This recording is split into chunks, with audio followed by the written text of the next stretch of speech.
Você sabia que os morcegos hematófagos, eles podem dar sangue aos outros morcegos que estão lá junto com eles, que não conseguiram se alimentar naquele dia, né, naquela noite, para evitar que eles morram de fome? Vem entender um pouco mais nesse vídeo sobre o comportamento altruísta, o comportamento de ajudar os outros a custos de si mesmo, né? Ao custo de algum prejuízo para si mesmo. E vamos entender melhor quais são as suas bases evolutivas para esse comportamento permanecer em tantas espécies. Sejam muito bem-vindos ao canal Eterna Busca. Eu sou o Jordan, biólogo e mestre em Ecologia de Biomas Tropicais.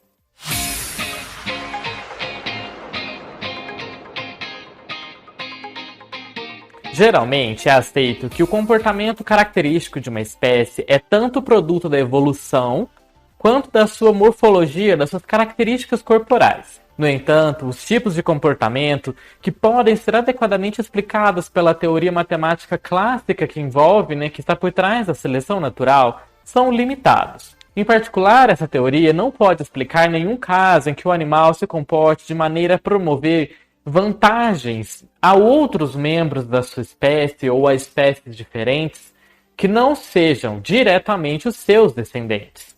Com isso tudo, surge a questão: por que alguns animais ajudam outros que não são os seus parentes? Nós podemos chamar de comportamento altruísta aqueles comportamentos que não beneficiam diretamente o próprio indivíduo ou os seus descendentes. Assim, um gene que causa um comportamento altruísta em relação a irmãos e irmãs será selecionado apenas se esse comportamento e as circunstâncias na qual ele é expresso promovam o ganho mais do que o dobro da perda daquele comportamento se ele não fosse expresso. Já para meio-irmãos, isso deve ser mais do que 4 vezes o ganho em relação à perda, e assim por diante. Para colocar a questão de forma mais vívida, um animal agindo de acordo com esse princípio, ele sacrificaria a sua vida se pudesse salvar mais de 2 irmãos, mas não por menos, ao menos dentro da lógica da matemática.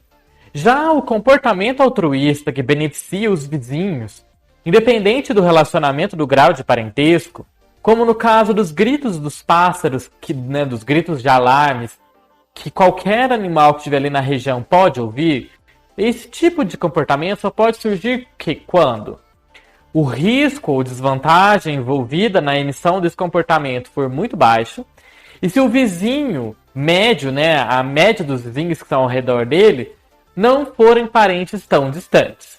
Pelo menos isso que é tudo que as hipóteses prevêem. Lembrando que todos os artigos para a construção desse vídeo estão aqui linkados na descrição desse vídeo. Quando nós dizemos que comportando-se de forma altruística, nós estamos dizendo que o organismo ele reduz o número dos seus próprios descendentes, e do que ele mesmo pode deixar, mas aumenta o número de outros organismos ao seu redor.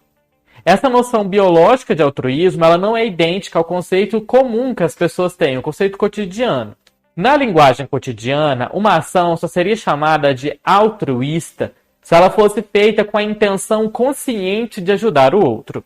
Mas no sentido biológico não existe essa exigência. De fato, alguns dos mais interessantes exemplos de altruísmo biológico são encontrados entre animais que não são, aparentemente, presumivelmente, capazes de um pensamento consciente, de pensamentos altamente complexos, como os insetos sociais, como as formigas, as abelhas, que nós vamos explorar mais para frente. E aí nós entramos no problema de ajudar os outros. A evolução do altruísmo coloca um problema na teoria evolutiva. Como a seleção natural pode favorecer indivíduos que carregam características de ajudar os outros, em detrimento daquelas que carregam características que são do tipo egoístas. Historicamente, teorias concorrentes geraram muita controvérsia, e esse debate ele foi formulado em termos de qual das teorias conseguiu explicar melhor a evolução do altruísmo, e sob quais condições uma teoria pode ser superior à outra. A questão que divide os biólogos evolucionistas é o grau em que a teoria da chamada aptidão inclusiva, ou seleção de parentesco, que nós vamos explicar em mais detalhes ao longo desse vídeo e também no nosso próximo vídeo, por isso não deixe de se inscrever aqui no canal, prevê que um animal ele fornece um benefício a outro a um custo para si mesmo. Essa teoria de que a seleção natural às vezes pode favorecer animais que se comportem altruisticamente em relação a parentes dominou o trabalho empírico sobre comportamento social desde que foi concebido por Hamilton nas décadas de 60 e 70.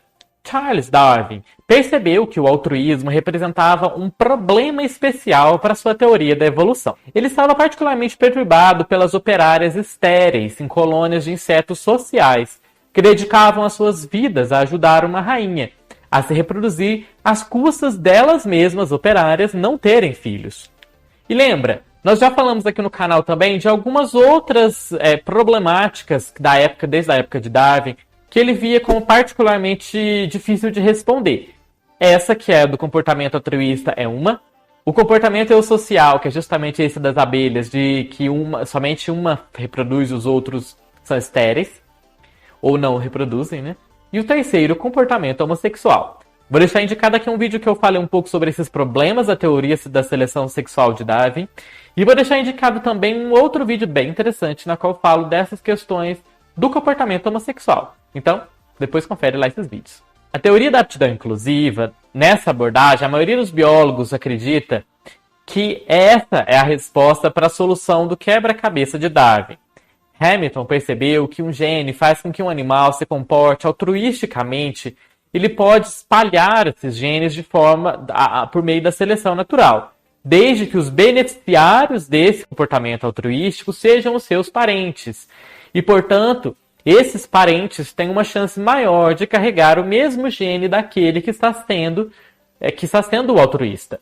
Em suma, o altruísmo pode evoluir se o custo que o ator daquele ato, que é o ato altruísta, for compensado pelos benefícios suficientes para aquele destinatário do comportamento, de modo que quem recebeu esse comportamento altruísta seja relacionado a esse aqui, por algum grau de parentesco. Isso significa que os animais devem se comportar de maneiras que maximizem não só a sua própria aptidão, né? O seu próprio número de descendentes que ele consegue deixar, mas sim uma aptidão inclusiva, uma medida que leva em conta a prole também dos seus parentes. Lembra que aqui no canal nós também já falamos um pouco sobre essa questão da prole dos seus parentes, inclusive da própria evolução do comportamento homossexual, que é uma das hipóteses de que o indivíduo, né, expressaria esse comportamento homossexual como uma forma também de auxiliar na criação dos seus parentes. Isso é uma das hipóteses. São várias outras, não estou dizendo aqui que só essa. Depois confere lá esse vídeo aqui que eu falo de 10 hipóteses para a origem do comportamento homossexual nos animais. A teoria da aptidão inclusiva prevê que os animais devem se comportar mais altruisticamente em relação aos parentes do que aos não parentes. Isso foi amplamente confirmado em diversas espécies, desde micróbios a primatas, levando muitos biólogos a considerar a teoria da seleção do parentesco como um sucesso empírico retumbante.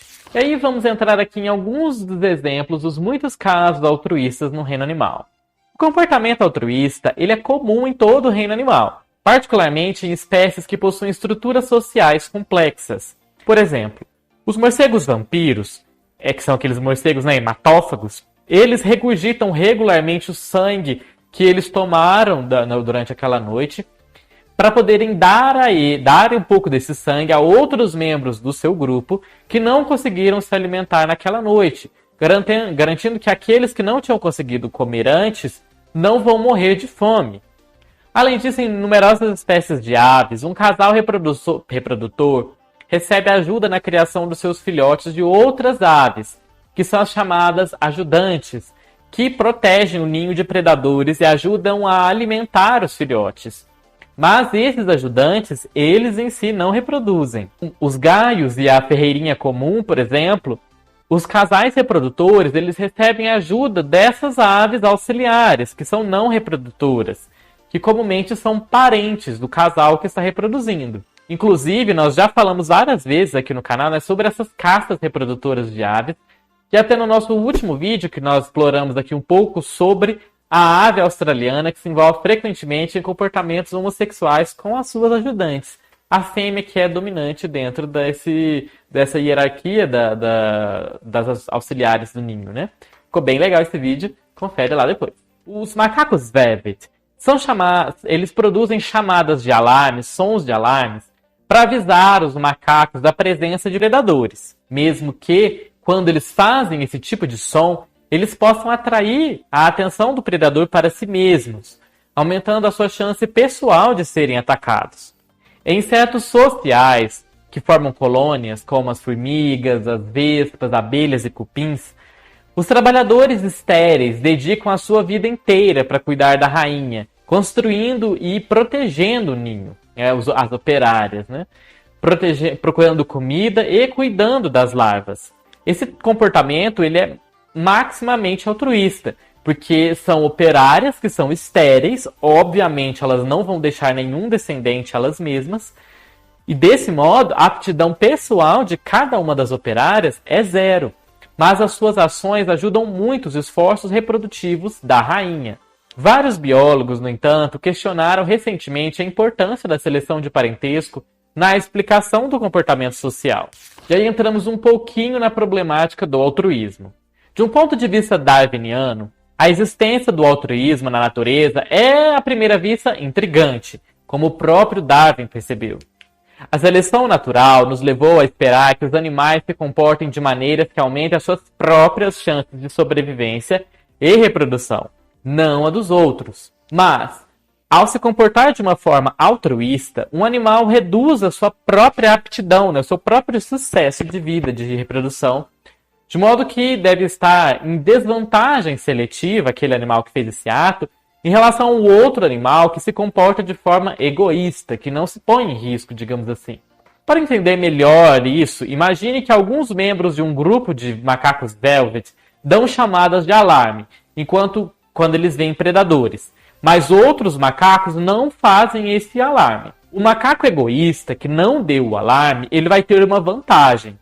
Porque egoisticamente ele está se recusando a dar o alarme, ele reduz as chances de que ele próprio seja atacado, porque ele não chama a atenção para si. Mas, ao mesmo tempo, ele se beneficia de que os outros macacos estão dando o alarme para ele. Portanto, deveríamos esperar que a seleção natural favorecesse os macacos que não dão as chamadas de alarme, e os que dão fossem deixando de existir. Mas isso levanta um enigma imediato. Como o comportamento de chamada de alarme evoluiu em primeiro lugar? E por que ele não foi eliminado pela seleção natural se ele é desvantajoso? E como pode a existência do altruísmo reconciliar-se com os próprios princípios darwinianos básicos?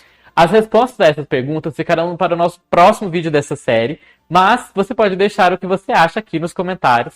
E não deixe de se inscrever aqui no canal para conferir quando o nosso próximo vídeo dessa série sair e você confirmar se você acertou ou não as respostas. E, além desse paradoxo darwiniano que nós estamos falando aqui, eu vou deixar indicado esse outro paradoxo darwiniano, que é o do comportamento homossexual.